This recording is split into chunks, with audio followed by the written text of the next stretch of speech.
നമസ്കാരം, ഹലോ ഡോക്ടറിലേക്ക് സ്വാഗതം. നമ്മളിന്ന് ചർച്ച ചെയ്യുന്നത് ഓട്ടിസത്തെക്കുറിച്ചാണ്. ഈ വിഷയം ചർച്ചയിനായി നമ്മോടൊപ്പം ഉള്ളത് തിരുവനന്തപുരത്തെ ചൈൽഡ് ഡെവലപ്മെൻറ്റ് സെൻ്ററിലെ ഡയറക്ടറായ ഡോക്ടർ MKC നായരാണ്. നമസ്കാരം ഡോക്ടർ, ഹലോ ഡോക്ടറിലേക്ക് സ്വാഗതം. സാർ, ഏതൊരു വീട്ടിലും നമുക്കറിയാം കുട്ടിയായിട്ട് നടക്കുന്ന സമയത്ത് ഒരു വികൃതിയായ കുട്ടി എന്ന് പറയുന്നത് അവനെ ഒരു അപ്രിഷ്യേറ്റ് ചെയ്തുകൊണ്ട് തന്നെ സംസാരിക്കുന്ന ഒരു സമൂഹം ഇപ്പോഴും നമ്മുടെ നാട്ടിലുണ്ട്. ഒരു വികൃതിയായ കുട്ടി ഈസ് ഹെൽത്തി ഹാൻസം എന്നുള്ളതൊക്കെ ഒരു അർത്ഥത്തിൽ വെച്ച് നടക്കുന്നത്. യഥാർത്ഥത്തിൽ ഈ വികൃതിത്തരം അല്ലെങ്കിൽ വികൃതിയായിട്ട് നടക്കുന്നതെല്ലാം ഒരു നല്ല ലക്ഷണമാണ്. അല്ല, നമ്മളിപ്പം തിരുവനന്തപുരത്ത് കുണ്ടണി എന്ന് പറയും. അതെ, ഈ കുട്ടികൾ ഒരു സ്മാർട്ടാവുന്നത് നല്ലതാണ്. അതെ, പക്ഷേ ചെറിയൊരു പ്രോബ്ലം വരാവുന്നത്, ഇപ്പം നമ്മളിപ്പോൾ വളരെ കുഞ്ഞായിരിക്കുമ്പോൾ അതെല്ലാം പെട്ടെന്ന് കാര്യങ്ങൾ ചെയ്യുന്നു, പെട്ടെന്ന് സംസാരിക്കുന്നു, പെട്ടെന്ന് എല്ലാത്തിലും താല്പര്യം എടുക്കുന്നു, അവിടെ വലിഞ്ഞു കയറുന്നു, ഇവിടെ വലിഞ്ഞു കയറുന്നു, ഇതൊക്കെ നല്ലതാണ്. പക്ഷെ ഒരു ലെവൽ കഴിയുമ്പോൾ അവൻ ഇരുന്നൊന്ന് കോൺസെൻട്രേറ്റ് ചെയ്യേണ്ട കാര്യങ്ങൾ ചെയ്യാൻ പറ്റുന്നില്ല എങ്കിൽ അതൊരു പ്രശ്നമായിട്ട് വരും. അതിനെ നമ്മൾ ശാസ്ത്രീയമായിട്ട് attention deficit hyper active disorder എന്നാണ് പറയുന്നത്. അതിനകത്ത് അറ്റൻഷൻ്റെ പ്രോബ്ലം ഉണ്ട്, ഹൈപ്പർ ആക്ടിവിറ്റി കുണ്ടണി അല്ലെ ബഹളത്തിൻ്റെ പ്രോബ്ലം ഉണ്ട്, കൂടാതെ ഇമ്പൾസീവ്നെസ്. ഇമ്പൾസീവ് എന്ന് വെച്ചാൽ ഒരു ചോദ്യം ചോദിച്ചാൽ ചോദ്യം പകുതി ആകുമ്പോഴത്തെ മറുപടി വന്നിരിക്കും, ശരിയോ തെറ്റോ എന്നല്ല, വന്നിരിക്കും. അപ്പം അങ്ങനത്തെ ഒരു കണ്ടീഷനുണ്ട്. പക്ഷേ ഇതേപോലെ കാണിക്കുന്ന ചില കുട്ടികൾക്ക് ഓട്ടിസം എന്ന് പറഞ്ഞാൽ ഇതിനെക്കാട്ടൊക്കെ വളരെ വളരെ സീരിയസ് ആയിട്ടൊരു കണ്ടീഷൻ ആവാനും സാധ്യതയുണ്ട്. സർ, ഈ ഹൈപ്പർ ആക്ടിവിറ്റിയും ഓട്ടിസവും തമ്മിൽ നമുക്ക് സാധാരണക്കാർക്ക് തിരിച്ചറിയാൻ സാധിക്കും. ഇപ്പോൾ ഒരാൾ വികൃതി കാണിക്കുന്നു, ഒരു പക്ഷേ നമുക്കറിയാം കേരളത്തിലുള്ള ആൾക്കാർ ഒരു സിംഗിൾ ചൈൽഡാണ്, അല്ലാന്നുണ്ടെങ്കിൽ ഇളയ കുട്ടി നന്നായിട്ട് വികൃതി കാണിക്കുന്നുവെങ്കിൽ ഒരു പരിധി വരെ ക്ഷമിക്കുകയും അല്ലെങ്കിൽ അത് കുഴപ്പമില്ല എന്നുള്ള രീതിയിൽ കൊണ്ടുപോകുന്ന ഒരു വലിയ സമൂഹം നമ്മുടെ മുന്നിലുണ്ട്. അത് നമുക്ക് മറന്നുകൂടാ. എവിടെയാണ് ഈ ഓട്ടിസം നമുക്ക് തിരിച്ചറിയപ്പെടാൻ സാധിക്കുന്നത്? ഒരു സാധാരണ ഒരു ക്ലിനീഷ്യൻ അല്ലാതെ വീട്ടുകാർക്ക് അല്ലെങ്കിൽ വീട്ടിലൊരു അച്ഛനോ അമ്മയ്ക്കോ അല്ലെങ്കിൽ ഗ്രാൻഡ് പേരൻസിനോ ഒക്കെ തിരിച്ചറിയാൻ സാധിക്കുമോ? ഒരു 1-1.5 വയസ്സാകുമ്പോൾ അതുവരെ വലിയ കുഴപ്പമില്ല പൊയ്ക്കൊണ്ടിരിക്കുന്ന കുട്ടി ഒരു ഉൾവലി, അതിലേറ്റവും കൂടുതൽ ആൺകുട്ടികളായിരിക്കും. കാരണം 5 മടങ്ങ് ആൺകുട്ടികൾക്കാണിത് വരുന്നത്. അവർക്ക് ബഹളമെന്ന് പറയും, ബഹളമുണ്ട്. പക്ഷേ ആ ബഹളം എന്ന് പറഞ്ഞാൽ ഒരേ സ്ഥലത്തിരിക്കുന്നു, ഒരേ കാര്യം ചെയ്തു, കൊട്ടിക്കൊണ്ടിരുന്നു, റോക്ക് ഇങ്ങനെ റോക്ക് ചെയ്തുകൊണ്ടിരിക്കുന്നു, അങ്ങനത്തെ ഒരു സ്റ്റൈലാണ്. പക്ഷെ അമ്മ ഏറ്റവും ആദ്യം നോട്ടീസ് ചെയ്യുന്നത് കണ്ണി നോക്കുന്നില്ല, ഒരു ഇമോഷണൽ കണ്ടൻ്റ് ഇല്ല. കുട്ടികൾക്കുണ്ടല്ലോ, ചുമ്മാ കരഞ്ഞേക്കും, പക്ഷെ അല്ലാതെ അമ്മയോടൊരു സ്നേഹം വാത്സല്യം, അല്ലെ അമ്മ സ്നേഹം വാത്സല്യം കൊടുക്കുമ്പോൾ തിരിച്ച് കാണിക്കുക. ഇമോഷണൽ കണ്ടൻ്റ് ഇല്ല, അവർക്കൊരു സോഷ്യലൈസേഷൻ വളരെ കുറവാണ്. ഉദാഹരണത്തിന് നമ്മൾ രണ്ടുപേരും ഇങ്ങനെ ഇരുന്നാൽ, ഞാനൊരു ഓട്ടിസം കുട്ടിയുടെ ഇരിക്കുകയാണെങ്കിൽ രണ്ടുപേരും ഒന്നിച്ചിരിക്കാം, പക്ഷെ രണ്ടുപേരും 2 ലോകത്താണ്. അവൻ അവൻ്റേതായ ഒരു ലോകത്തെന്ന് പറയും. അതായത് കുട്ടിയുടേതായ ഒരു ലോകത്താണ്. അതിനകത്ത് അവൻ ഭയങ്കര ഹാപ്പിയാണ്, അതിനകത്ത് ചിരിക്കും, കളിക്കും, ബഹളം ഉണ്ടാക്കും, എല്ലാം ചെയ്യും. പക്ഷേ അവനെ നമ്മുടെ ലോകത്തേക്ക് കൊണ്ടുവരുന്നതാണ് അതിൻ്റെ ചികിത്സ എന്ന് പറയുന്നത്. അപ്പോൾ എന്തുവാ നമ്മുടെ ലോകത്തേക്ക് കൊണ്ടുവരുന്നവർ? പക്ഷേ ആ കുഞ്ഞിനോട് ചിലപ്പോൾ നമ്മൾ ദ്രോഹം ചെയ്യുമായിരിക്കും, കാരണം അവൻ്റെ ലോകത്ത് ഭയങ്കര ഹാപ്പിയാണ്. പക്ഷെ നമ്മുടെ ലോകത്തേക്ക് വന്നാലേ സോഷ്യലൈസേഷൻ ഉണ്ടാകത്തുള്ളൂ, മറ്റുള്ളവരായിട്ട് മിണ്ടാനൊക്കത്തുള്ളൂ, മറ്റു കുട്ടികളത് കളിക്കാനൊക്കത്തുള്ളൂ, അവർ സാധാരണ കുട്ടിയെപ്പോലെ ആവാൻ പറ്റത്തുള്ളൂ. അതാണ് തീർച്ചയായിട്ടും. നമ്മുടെ ഒരു പിന്നിലേക്ക് ഒരു ജനറേഷൻ എടുത്തു കഴിഞ്ഞാൽ ഒരു വീട്ടിൽ 8-10 അംഗങ്ങളുണ്ടായിരുന്ന ഒരു സമയം നമ്മുടെ കേരളത്തിൽ അധികം ദൂരെ അല്ലാത്തൊരു സമയമുണ്ട്. ഈവൻ നമ്മുടെ പേരൻസിനെ കുറിച്ചൊക്കെ ചോദിക്കുമ്പോൾ വലിയൊരു സംഖ്യ ഉള്ള വീടുകളിൽ നിന്നൊരു കൂട്ടുകുടുംബത്തിലേക്ക് നിന്ന് വളരുന്ന ഒരു വലിയ സമൂഹം നമ്മുടെ പേരൻസ് ഉണ്ട്. പക്ഷെ ഇന്ന് അത് മാറിയിട്ട് ഒരു അണുകുടുംബം, ഒരു കുട്ടി ക്കപ്പുറത്തേക്ക് കൂടിപ്പോയ 2 കുട്ടി എന്നൊരവസ്ഥയാണ് ഇന്ന് നമ്മുടെ കേരളത്തിൻ്റെ അവസ്ഥ. എന്തുകൊണ്ട് ഓട്ടിസം കേരളത്തിൽ അധികമായിട്ട്, അല്ലെങ്കിൽ ഇന്ത്യ പോലെയുള്ള ഒരു പോപ്പുലേറ്റഡ് ആയിട്ടുള്ള ഒരു രാജ്യത്ത് ഇതിൻ്റെ എണ്ണം കൂടുന്നു? ഇന്ത്യ മാത്രമല്ല, ലോകമെമ്പാടും നമുക്ക് ശാസ്ത്രീയമായിട്ട് ഡേറ്റ ഉള്ള എല്ലാ സ്ഥലത്തും കാണിച്ചേക്കുന്നത്. ശാസ്ത്രീയം എന്ന് പറഞ്ഞത് 10 കൊല്ലത്തിന് മുമ്പുള്ള ആധികാരികമായ ഡേറ്റ ഉണ്ടെങ്കിലേ നമുക്ക് ഇപ്പോൾ കൂടുതലൊന്ന് പറയാനൊക്കത്തുള്ളൂ. അങ്ങനെ പറഞ്ഞിട്ടുള്ള ലോകത്തിൻ്റെ എല്ലാ ഭാഗത്തും ഓട്ടിസം കൂടുന്നുണ്ട്. പക്ഷേ കൂടുന്നു എന്നുള്ളതിന് ഒരു സംശയമില്ല, കൂടുന്നുണ്ട്. ആദ്യം നമ്മൾ വിചാരിച്ചൊരു, പക്ഷേ നമ്മളിപ്പോൾ കൂടുതൽ ഡയഗ്നോസ് ചെയ്യുവാണ്. പണ്ട് ബുദ്ധിമാന്ദ്യമെന്ന് വിചാരിച്ചതിനെ ഇപ്പോൾ നമ്മൾ ഓട്ടിസമായിട്ട് കാണുകയാണ്. പണ്ട് ഹൈപ്പർ ആക്ടിവിറ്റി എന്ന് പറഞ്ഞതിനെ ഓട്ടിസമായിട്ട് കാണുകയാണ്. അല്ലെങ്കിൽ ഓട്ടിസത്തിൻ്റെ തന്നെ ഇപ്പോൾ ഓട്ടിസം സ്പെക്ട്രം ഡിസോർഡർ എന്നാക്കി. അതായത് അതിൻ്റെ പല പല വകഭേദങ്ങൾ ഉൾപ്പെടുത്തിയതുകൊണ്ടാണ് എന്നൊരു ചിന്തയുണ്ടായിരുന്നു. പക്ഷേ ഇപ്പോൾ ഡേറ്റ ശരിക്കും കാണിക്കുന്നത് ലോകമെമ്പാടും കൂടുന്നുണ്ട്. 33 കൊല്ലമായിട്ട് കൗൺസിലിംഗ് ചെയ്യുന്ന എനിക്കറിയാം, 30 കൊല്ലത്തിന് മുമ്പ് നമ്മൾ വല്ലപ്പോഴും മാസത്തിലൊരെണ്ണം കണ്ടാൽ ഇപ്പോൾ ഡെയിലി ഒന്നെങ്കിലും കാണുന്നുണ്ട്. അപ്പോൾ ഡെഫിനറ്റ്ലി കൂടി എന്നുള്ളതിന് സംശയമില്ല. പക്ഷെ എന്തുകൊണ്ട് ഇത് വരുന്നു എന്ന് ചോദിച്ചാൽ ആധികാരികമായിട്ട് ലോകത്ത് ഒരിടത്തും നമുക്കറിയത്തില്ല. അതിൻ്റെ കാരണം അറിയത്തില്ലെന്നുള്ളതാണ് സത്യം. അപ്പോൾ നമ്മൾ നെറ്റ് നോക്കിയാൽ ഒരുപാട് കാരണങ്ങൾ കാണും. അതെന്തുവാന്ന് വെച്ചാൽ ഇപ്പോൾ തൈറോയിഡിൻ്റെ കുഴപ്പം കൊണ്ടാണ് പ്രോബ്ലം വരുന്നത്, ഹൈപ്പോതൈറോയിഡിസത്തിൻ്റെ ആണെന്ന് മനസ്സിലാവുന്നതിന് മുമ്പ് നമ്മൾ ഒരുപാട് കഥകൾ മെനഞ്ഞെടുത്തിരുന്നു, ഒരുപാട് തെറാപ്പി മെനഞ്ഞെടുത്തു. അപ്പോൾ അതുകൊണ്ട് രക്ഷിതാക്കളോട് ഞാൻ എപ്പോഴും പറയും, ഈ നെറ്റിൽ കയറി അതിനകത്ത് പറയുന്നതെല്ലാം ആധികാരികമാണ് എന്ന് വിചാരിക്കരുത്. കാരണം ഓരോരുത്തരും അവരുടേതായ കാഴ്ചപ്പാടും അവരുടേതായ അഭിപ്രായങ്ങളും ഇടുകയാണ്. ശാസ്ത്രീയമായിട്ട് പറഞ്ഞാൽ ലോകത്ത് എല്ലാ വർഷവും ഒരിക്കൽ ഈ ഓട്ടിസത്തിൻ്റെ എക്സ്പേർട്സ് കൂടും പല സ്ഥലത്ത്. ചിലർ പോകാൻ എനിക്കും ഭാഗ്യം ഉണ്ടായിട്ടുണ്ട്. അപ്പോൾ അവിടെ പോകുമ്പോൾ നമുക്കറിയാം എല്ലാ പഠനങ്ങളും അവിടെ വരും, ശാസ്ത്രീയമായിട്ട് നടത്തിയിട്ടുള്ള പഠനങ്ങളെല്ലാം. കാരണം നമുക്കറിയത്തില്ല എന്നുള്ളതാണ് ഒന്നാമത്തേത്. പക്ഷേ ചില കാര്യങ്ങൾ ചെയ്യുമ്പോൾ ഈ കുട്ടികൾ ഇമ്പ്രൂവ് ചെയ്യും. ഉദാഹരണത്തിന് ഇപ്പോൾ 2 വയസ്സിന് മുമ്പുള്ള കുട്ടി TV കാണരുതെന്നാണ്. പക്ഷെ നമ്മളിവിടെ കുട്ടി TV അഡിക്റ്റാണ്, കമ്പ്യൂട്ടർ അഡിക്റ്റാണ് അല്ലേ? അപ്പോൾ ഈ TV മാറ്റി കഴിയുമ്പോൾ ഭയങ്കരമായിട്ട് വ്യത്യാസം വരും. എന്ന് വിചാരിച്ച് TV അല്ല കാരണം, നമ്മൾ തിരിച്ച് പറയരുത്. TV കണ്ടുകൊണ്ടാണ് വന്നതെന്ന് ചോദിച്ചാൽ അല്ല. പക്ഷെ TV മാറ്റുമ്പോൾ ഭയങ്കര വ്യത്യാസം ഉണ്ടാകും. രണ്ടാമത്, പണ്ട് നമ്മൾ വിശ്വസിച്ചിരുന്നു കോൾഡ് ആൻഡ് ക്ലാമി മദർ, അതായത് ഇമോഷൻ ഇല്ലാത്ത അമ്മയ്ക്കാണ് ഈ കുഞ്ഞുങ്ങളുണ്ടാവുന്നത്. ഇപ്പം നമുക്കറിയാം അല്ല, അമ്മയ്ക്കല്ല പ്രശ്നം, കുഞ്ഞിന് ഇമോഷൻ ഇല്ലാത്തതുകൊണ്ട് അമ്മ പിന്നെ അങ്ങ് കോൾഡായി പോകുന്നതാണ്. അതായത് ആരെങ്കിലും നമ്മളെ നോക്കി നമ്മളിപ്പോൾ ഒരാളിനെ നോക്കി ചിരിച്ചുകൊണ്ടിരുന്നാലും അയാൾ തിരിച്ചൊന്നും ചിരിച്ചില്ലെങ്കിൽ നമുക്കും ചിരിയങ്ങ് പോകത്തില്ലേ? അതാണ് പ്രശ്നം എന്നറിയാം. പക്ഷേ അമ്മ മെനക്കെട്ടിരുന്ന, അമ്മയും അച്ഛനും വീട്ടിലുള്ള എല്ലാ മുത്തച്ഛനും മുത്തശ്ശിയും ഒക്കെ മെനക്കെട്ടിരുന്ന് കുട്ടിയോടെ കമ്മ്യൂണിക്കേറ്റ് ചെയ്യാമെങ്കിൽ ഭയങ്കരമായിട്ട് ഇമ്പ്രൂവ്മെൻറ്റ് വരുമെന്ന് നമുക്കറിയാം. കുഞ്ഞിനെ കണ്ണിൽ നോക്കി വേണം പറയാൻ. അവിടെ ഏറ്റവും വലിയ പ്രോബ്ലം നമ്മുടെ കണ്ണി നോക്കത്തില്ല. കണ്ണി നോക്കാത്തതുകൊണ്ട് തന്നെ കമ്മ്യൂണിക്കേഷൻ വരത്തില്ല. അപ്പോൾ കണ്ണി നോക്കിക്കണം, നമ്മുടെ കൂടിരുന്ന് കളിക്കണം. ഇപ്പം നമ്മൾ രണ്ടുപേരും ഇരിക്കുകയാണെങ്കിൽ നമ്മൾ തീരെ പൊടി കുഞ്ഞാവുമ്പോൾ സോളിറ്ററി പ്ലേ എന്നാണ് പറയുന്നത്. രണ്ടുപേരും ഇന്ന് കളിക്കും, പക്ഷേ അങ്ങോട്ടും ഇങ്ങോട്ടും ഒരു ബന്ധവുമില്ല. അത് കഴിയുമ്പോൾ ഒരു പാരലൽ പ്ലേ വരും. നമ്മൾ ഇടയ്ക്കിടയ്ക്ക് അറിയാം അപ്പുറത്തിപ്പുറത്ത് ആളുണ്ട്, എന്നാലും നമ്മുടെ കളി കൂടുതലും നമ്മൾ ഒറ്റയ്ക്കാണ്.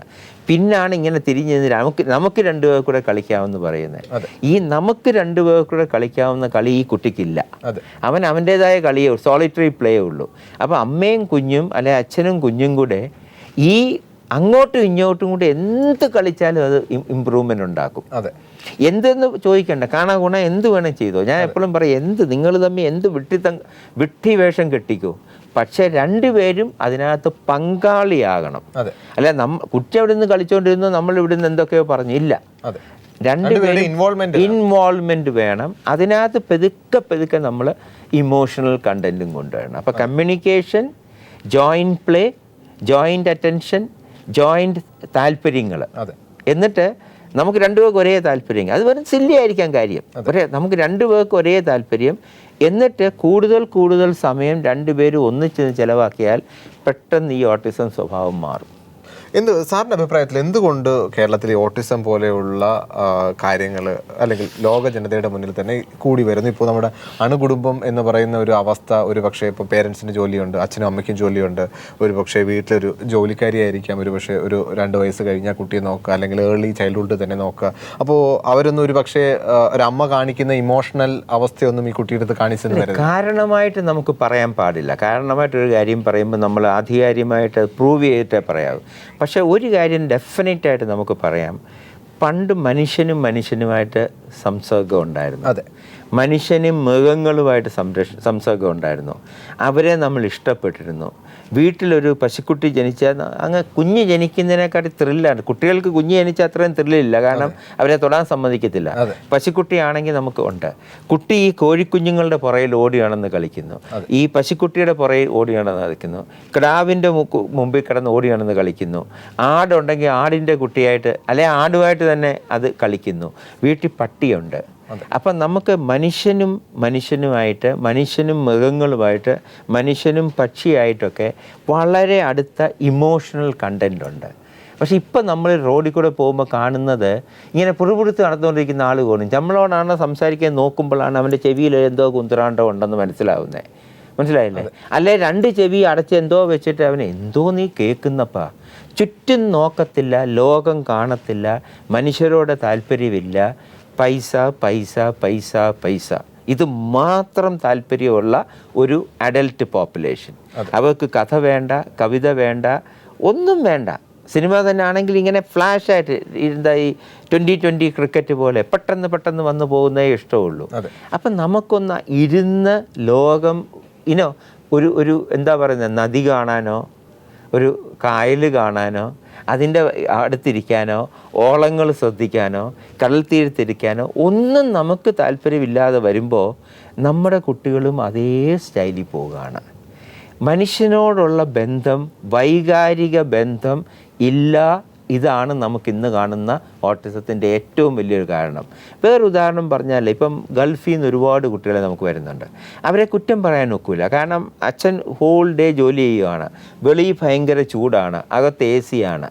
ആ ചൂട് അനുഭവിച്ചാലേ നമുക്ക് മനസ്സിലാകും. അപ്പോൾ കുട്ടിയെ നമുക്ക് വെളിയിൽ കൊണ്ടുപോകാനൊക്കത്തില്ല.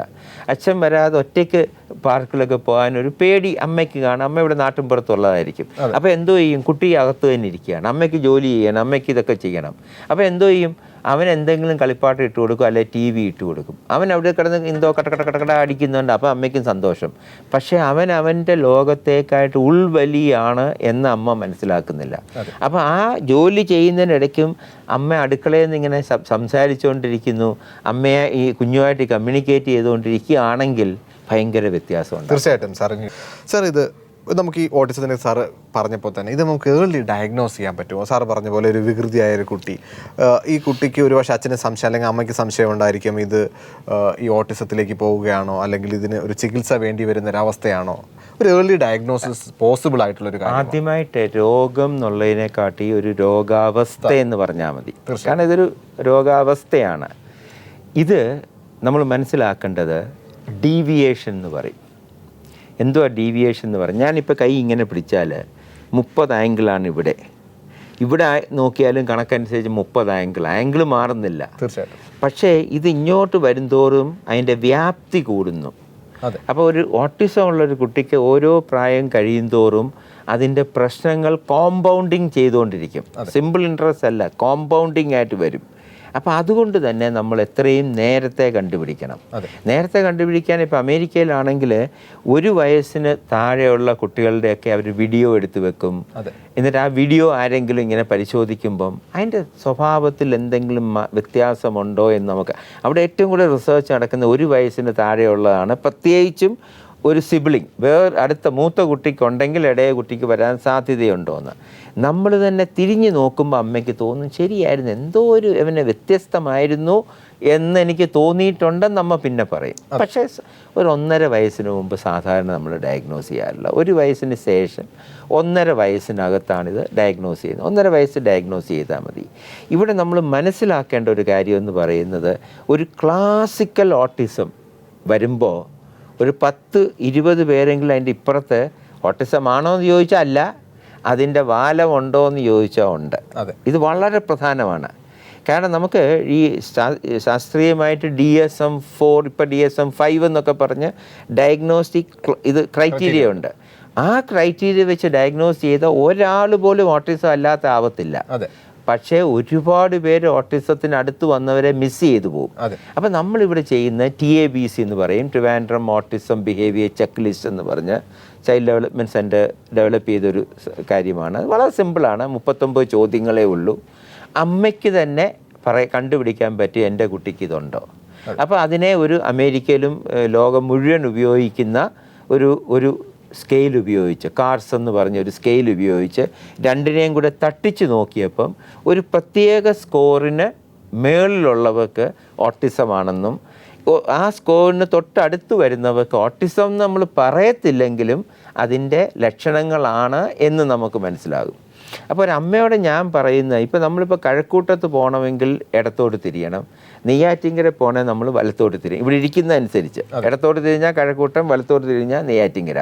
എനിക്ക് പോകേണ്ടത് നെയ്യാറ്റിങ്കരയാണ്, പക്ഷേ ഞാൻ തിരിഞ്ഞു നിൽക്കുന്ന കഴക്കൂട്ടത്തേക്കാണ്. ഇച്ചിരി മുന്നോട്ട് പോയും കഴിഞ്ഞു. അപ്പം വഴി തെറ്റി ഓപ്പോസിറ്റിലേക്ക് അത് പോകുന്നു. അതിനെ തിരികെ കൊണ്ടുവരാൻ വളരെ എളുപ്പമാണ്. ഇതിനെയാണ് ഏർലി ഇൻ്റർവെൻഷൻ എന്ന് പറഞ്ഞത്. അപ്പോൾ ഇത് ഞങ്ങൾ ചൈൽഡ് ഡെവലപ്മെൻറ്റ് സെൻറ്ററിൽ കാര്യമായിട്ട് നമ്മൾ വികസിപ്പിച്ചെടുത്തിട്ടുള്ളൊരു കാര്യമാണ്. അതിന് ചില പബ്ലിക്കേഷൻ വന്നിട്ടുണ്ട്. ഉദാഹരണത്തിന് നാളെ ഓട്ടിസം ഡേ ആണ്, ബുധനാഴ്ചയാണ് ഓട്ടിസം ഡേ ആണ്. അപ്പോൾ നമ്മൾ അന്ന് നാളെ റിലീസ് ചെയ്യാൻ പോകുന്ന ഒരു ബുക്ക് തന്നെ ഉണ്ട്. അതിനകത്ത് early detection, early intervention four autism എങ്ങനെ കണ്ടുപിടിച്ചാൽ എന്തൊക്കെ നമുക്ക് ചെയ്യാം. ഈ ചെയ്യുന്നത് വലിയ സ്പെഷ്യലിസ്റ്റ് അല്ല എന്ന് ഓർക്കണം. അമ്മയാണ്, അല്ലെ അമ്മൂമ്മയാണ്, അല്ലെ അച്ഛനാണ്. ചില അച്ഛന്മാരുണ്ട് ഭയങ്കര നന്നായിട്ട് ചെയ്യും, അമ്മയെക്കാട്ടി നന്നായിട്ട് ചെയ്യും. ഇപ്പോൾ ആ ഒരു വ്യത്യാസമുണ്ട്. അവിടെ എന്തുവാ നമ്മൾ ചെയ്യുന്നത്? നേരത്തെ ഞാൻ പറഞ്ഞ പോലെ ഓരോ തവണ അവിടെ വരുമ്പോഴും നമുക്കതിന് ക്ലിനിക്കുണ്ട് ഓട്ടിസത്തിന്. അടുത്ത ഒരു മാസത്തേക്ക് അല്ലെ അടുത്ത ഒരാഴ്ചത്തേക്ക്, ദൂരെ നിന്നാണെങ്കിൽ ഒരു മാസത്തേക്ക് എന്തൊക്കെ ചെയ്യണം നമ്മൾ അവരെ പഠിപ്പിച്ചു വിടും. അപ്പോൾ അത്രയും മാത്രമേ കൊടുക്കത്തുള്ളൂ. അല്ല ബുക്ക് എടുത്ത് തിന്നാ പിടിച്ചോ എന്ന് പറഞ്ഞ് കൊടുക്കത്തില്ല. കൊടുത്തു കഴിഞ്ഞാൽ അവർക്ക് എന്താ പറയുന്നത്, വട്ടളവും. അപ്പോൾ നമ്മൾ അത്യാവശ്യമുള്ള അടുത്ത മാസം അല്ലെ അടുത്ത ആഴ്ച ചെയ്യേണ്ടത് മാത്രം പഠിപ്പിച്ചു വിടും. നമ്മളത് പഠിപ്പിക്കും, നമ്മുടെ മുമ്പിൽ വെച്ച് അവർ ചെയ്യും. ഞാനല്ല ചെയ്യുന്നത്, എൻ്റെ ഡെവലപ്മെൻറ്റൽ തെറാപ്പിസ്റ്റ് എന്ന് പറഞ്ഞ കുട്ടികളുണ്ട്. അവർ 2 കൊല്ലത്തെ PG diploma in clinical child development. അവർ ഭയങ്കര എക്സ്പേർട്സാണ്. ഈ ചെയ്ത് ഭയങ്കര എക്സ്പേർട്ടാണ്. എനിക്കിതിനെപ്പറ്റി പറയാമെങ്കിലും ഇരുന്ന് ചെയ്യാൻ പറഞ്ഞാൽ എനിക്ക് അത്ര എക്സ്പെർട്ടൈസ് ഇല്ല, കാരണം ഞാൻ ദിവസവും ചെയ്യുന്നില്ല. പക്ഷെ അവർ ചെയ്ത് നല്ല പരിചയമാണ്. അവരെ അമ്മയെ കൊണ്ട് ചെയ്യിപ്പിക്കും, എന്നിട്ട് അമ്മയെ കൊണ്ട് തിരിച്ച് ചെയ്യിപ്പിക്കും. എന്നിട്ട് ഇങ്ങനത്തെ 3-4 അമ്മമാരുണ്ട്, എല്ലാവരും കൂടെ ഒന്നിച്ചിരുന്ന് അവരങ്ങോട്ടും ഇങ്ങോട്ടും ചർച്ച ചെയ്ത് പറയും. അപ്പോൾ അതിൻ്റെ ഗുണം എന്താണെന്ന് വെച്ചാൽ എൻ്റെ കുട്ടിക്ക് മാത്രമല്ല അവർക്കും പ്രോബ്ലം ഉണ്ട്. അവരുടെയും ചില കാര്യങ്ങൾ നമ്മൾ പഠിക്കും, നമ്മുടെയും ചില കാര്യങ്ങൾ അവരെ പഠിപ്പിക്കും. ഇവർ വീട്ടിൽ പോയി നല്ല ഭംഗിയായിട്ട് ചെയ്യും. അപ്പോൾ അടുത്ത തവണ അവർ വരുമ്പോൾ നമ്മൾ അവരെ ചോദ്യം ചെയ്യുന്ന പോലെ അല്ല, വളരെ സന്തോഷമായിട്ട് ചോദിച്ചു, അമ്മ ഇതൊക്കെ ചെയ്തിട്ടുണ്ടല്ലേ, കൊള്ളാം, അപ്പോൾ എന്തൊക്കെയാണ് ചെയ്തതെന്നൊന്ന് കാണിക്കാമോ എന്ന് ചോദിക്കും. അപ്പോൾ അമ്മ ചെയ്യും. അപ്പോൾ അമ്മ എന്ത് സ്മൂത്തായിട്ട് ചെയ്യുന്ന കാണുമ്പോൾ നമുക്കറിയാം വീട്ടിൽ നന്നായിട്ട് ചെയ്തിട്ടുണ്ട്. അല്ല അമ്മ തപ്പിയൊക്കെ ചെയ്യുകയാണെങ്കിൽ നമുക്കറിയാം ഒന്നുകിൽ അവർക്ക് മനസ്സിലായിട്ടില്ല, അത് നമ്മുടെ കുഴപ്പമാണ്, അല്ലെങ്കിൽ അവർക്ക് വീട്ടിൽ ചെയ്യാനുള്ള സാഹചര്യം വന്നില്ല. അതുകൊണ്ടാണ് എപ്പോഴും നമ്മൾ ഇൻസിസ്റ്റ് ചെയ്യും, അമ്മ മാത്രം പോരാ, ഒക്കുമെങ്കിൽ അച്ഛൻ തന്നെ വരണം. പക്ഷേ ജോലിക്ക് പോകുന്ന അച്ഛനാണെങ്കിൽ ബുദ്ധിമുട്ടാണെങ്കിൽ അമ്മൂമ്മ വരണം, അമ്മായിയമ്മ വരണം, 2 പേരെങ്കിലും ഇത് പഠിക്കണം. അപ്പോൾ ഒരാളിനെ വീട്ടിൽ പോയി സപ്പോർട്ട് ചെയ്യാം. അപ്പോൾ അടുത്ത ചോദ്യം ചോദിക്കും, ഇങ്ങനെ ചെയ്താൽ ഇത് ഗുണമുണ്ടെന്ന് എങ്ങനെ അറിയാം? നമ്മുടെ പഠനങ്ങൾ, പബ്ലിഷ് ചെയ്ത പഠനങ്ങൾ കാണിക്കുന്നത് 6 മാസത്തെ ഇൻ്റർവെൻഷൻ കൊണ്ട് തന്നെ സിവിയറായിട്ടുള്ള ഓട്ടിസം പകുതിയാക്കാൻ പറ്റും. എപ്പോൾ? 6 വയസ്സിന് മുമ്പ്. ഇത് കേട്ടോണ്ട് 18 വയസ്സുള്ള കുട്ടിയെ നോർമലാക്കി കൊടുക്കുമെന്ന് എൻ്റെ അടുത്ത് പറയരുത്. 6 മാസം തന്നെ തെറ്റിപ്പോയി, 6 മാസം തന്നെ പറഞ്ഞേ, 6 മാസമല്ല, സോറി തെറ്റിപ്പോയി, 6 വയസ്സ്. 6 വയസ്സിന് മുമ്പ്, പ്രത്യേകിച്ച് 3 വയസ്സിന് മുമ്പാണെങ്കിൽ ഏകദേശം 100% നമുക്ക് ശരിയാക്കി കൊടുക്കാം. പക്ഷെ മുന്നോട്ട് പോകുന്തോറും, പ്രായം കൂടുന്തോറും എത്ര നമ്മൾ പണിഞ്ഞാലും ചിലപ്പോൾ അത്രയും റിസൾട്ട് കിട്ടണം. തീർച്ചയായും ഗവൺമെൻറ് തലത്തിൽ എന്തൊക്കെ പദ്ധതികളാണ് തരത്തിൽ നമുക്കറിയാം, ഒരു വരും ജനറേഷനെയാണ് നമ്മൾ ചികിത്സിക്കുന്നത്, അതിനുവേണ്ടി എന്തൊക്കെ പദ്ധതികളാണ് നിലവിലുള്ളത്? കേരള ഗവൺമെൻറ്, അത് ഏത് ഗവൺമെൻറ് ആയാലും കഴിഞ്ഞ 10-15 കൊല്ലമായിട്ട് ചൈൽഡ് ഡെവലപ്മെൻറ്റ് സെൻറ്റർ എന്നൊരു സെൻറ്റർ തിരുവനന്തപുരത്ത് തുടങ്ങാനും ഇന്ത്യയിലെ ആദ്യത്തെ ചൈൽഡ് ഡെവലപ്മെൻറ്റ് സെൻറ്റർ തുടങ്ങാൻ അങ്ങേയറ്റം സഹായിച്ചിട്ടുണ്ട്. 25 കൊല്ലത്തിന് മുമ്പ് എൻ്റെ ഒരു PhD പ്രോജക്റ്റായിട്ട് തുടങ്ങി, 50,000 രൂപയ്ക്ക് തുടങ്ങി, ഇന്ന് വലിയൊരു ബൃഹത്തായ ഒരു സെൻറ്ററായിട്ട് വന്നിട്ടുണ്ട്. ഇന്ത്യ മുഴുവൻ ഇത് പഠിക്കാൻ വേണ്ടി 500-ൽ പരം ഡോക്ടർമാർ ഒരു വർഷം ഇവിടെ വരുന്നുണ്ട്. എന്താണ് നമ്മൾ ഓട്ടിസത്തിൽ ചെയ്യുന്നതെന്ന് ചോദിച്ചാൽ, ഓട്ടിസം മാത്രമല്ല ഡിസബിലിറ്റിയുടെ ഏരിയയിൽ ചെയ്യുന്നതെന്ന് വെച്ചാൽ, ഇവിടെ ചെയ്തിട്ടുള്ള പഠന ഗവേഷണങ്ങളാണ് ഈ ലൈഫ് സൈക്കിൾ അപ്രോച്ച് എന്ന് പറഞ്ഞത്. അതായത് ജനിച്ചപ്പോൾ തൊട്ട് 18 വയസ്സ് വരെ ഉള്ള കുട്ടികൾക്ക് അവരുടെ ഡിഫക്ട്സ്, ഡിസബിലിറ്റി ഇത് നേരത്തെ കണ്ടുപിടിക്കണം, അതിന് ചികിത്സ വേണം, ഡിസ്ട്രിക്ട് ലെവലിൽ ഡിസ്ട്രിക്ട് ഏർലി ഇൻ്റർവെൻഷൻ സെൻറ്റർ വേണം എന്ന് ഗവൺമെൻറ് ഓഫ് ഇന്ത്യ ഒരു നിർദ്ദേശവും പദ്ധതിയും കൊണ്ടുവന്നിട്ടുണ്ട്. ഇത് ഒട്ടുമുക്കാലും ചൈൽഡ് ഡെവലപ്മെൻറ്റ് സെൻറ്ററിലെ പഠനങ്ങളെ ബേസ് ചെയ്താണ്, പ്രത്യേകിച്ചും ഈ ഒരു ഏരിയയിൽ, അതായത് ഡിസബിലിറ്റി ഏരിയയിൽ. അപ്പോൾ അവിടെ എന്താ നമ്മളിപ്പം CDRU, child development referral unit എന്ന് പറഞ്ഞ് ഡിസ്ട്രിക്ട് ഹോസ്പിറ്റൽ കൺസെപ്ച്വലൈസ് ചെയ്തതിനെയാണ് ഇപ്പോൾ ഡിസ്ട്രിക്ട് ഏർലി ഇൻ്റർവെൻഷൻ സെൻറ്റർ എന്ന് പറയുന്നത്. ഈ പ്രോഗ്രാമിൻ്റെ പേര് രാഷ്ട്രീയ ബാൽ സ്വാസ്ഥ്യ കാര്യക്രം, RBSK. ഇപ്പോൾ ആരോഗ്യ കിരണം എന്ന പേരിലാണ് കേരള ഗവൺമെൻറ് അത് നടപ്പാക്കുന്നത്. ഇതുകൂടാതെ സ്റ്റേറ്റ് ഇനീഷ്യേറ്റീവ് ഓൺ ഡിസബിലിറ്റി എന്ന് പറഞ്ഞ് പ്ലാനിംഗ് ബോർഡിൻ്റെ താല്പര്യം അവർ മുൻകൈ എടുത്തിട്ട് നമ്മളൊരു പദ്ധതി അതിനകത്ത് കൊണ്ടുവരുന്നുണ്ട്. അതുപോലെ തന്നെ സോഷ്യൽ ജസ്റ്റിസ് ഡിപ്പാർട്ട്മെൻറ്റും അതിൻ്റെ നേതൃത്വത്തിൽ ഡിസബിലിറ്റിക്ക് എന്തൊക്കെ ചെയ്യാം എന്ന്. ഇപ്പോൾ ഉദാഹരണം, നമ്മളിപ്പോൾ ഒരു സർവേ തിരുവനന്തപുരത്തിൻ്റെ തീരപ്രദേശത്ത് ഈ ഓട്ടിസത്തിൻ്റെ ഒരു സർവേ ഇപ്പം അങ്ങോട്ട് കഴിഞ്ഞതേ ഉള്ളൂ. അതിൻ്റെ ഡേറ്റ നമ്മൾ അനലൈസ് ചെയ്യാൻ പോവുകയാണ്. ചെയ്ത് കഴിയുമ്പോൾ നമുക്കറിയാം ഒരു ഏരിയയിൽ എത്ര കുട്ടികൾക്ക് ഈ പ്രോബ്ലം ഉണ്ട്. അതുപോലെ തന്നെ ആലപ്പുഴ ബേസ് ചെയ്ത് ഒരു പഞ്ചായത്തിൽ നമ്മളിതിൻ്റെ പഠനങ്ങൾ നടത്തിക്കൊണ്ടിരിക്കുക. ആവശ്യം നമുക്ക് പഠന ഗവേഷണങ്ങൾ വേണം. അത് വളരെ സിമ്പിളായിട്ട് നമ്മുടെ ആരോഗ്യ പ്രവർത്തകർക്കും അംഗൻവാടി വർക്കർക്കും ചെയ്യാവുന്നതായിരിക്കണം. അതിന് ഗവൺമെൻറ്റിൻ്റെ സപ്പോർട്ട് വേണം. അപ്പോൾ ഈ RBSK എന്ന് പറഞ്ഞ പ്രോഗ്രാമിൻ്റെ ബാനറിൽ നമുക്കിതെല്ലാം കൊണ്ടുവരാൻ ഒക്കും.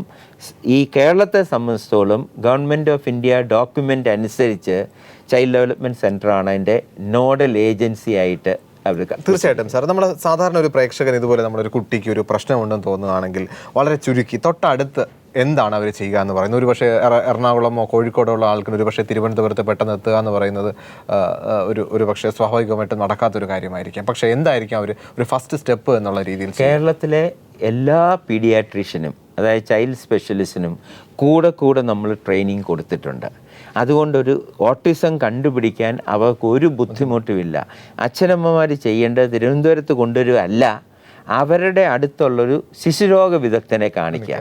അദ്ദേഹത്തിന് എന്തെങ്കിലും സംശയം തോന്നുകയാണെങ്കിൽ ചിലപ്പോൾ റെഫർ ചെയ്തെന്നിരിക്കും. നമ്മൾ ഫോക്കസ് ചെയ്യുന്നത് 6 വയസ്സിന് മുമ്പാണ്.